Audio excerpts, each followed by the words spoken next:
तब्बल 7 फूट उंचीचा हा मक्का आहे. जणू शेतकऱ्याच्या कष्टाला फळ मिळाले आहे. पवना येथील शेतकरी विश्वांबर पाटील देवराये यांच्या शेतातील हा मक्का आहे. परिसरातील शेतकरी सांगत आहेत की हिमायतनगर तालुक्यात या मक्यासारखा मक्का नाही.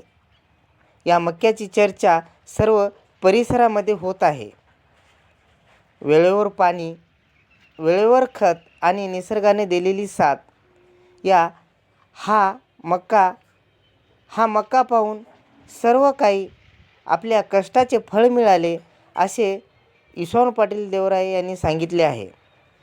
असंच निसर्गाचं वातावरण राहिल्यास भरघोस उत्पन्न मिळू शकते आणि आपला उदरनिर्वाह होऊ शकतो असे विश्वांबर पाटील देवराये यांनी सांगितले आहे.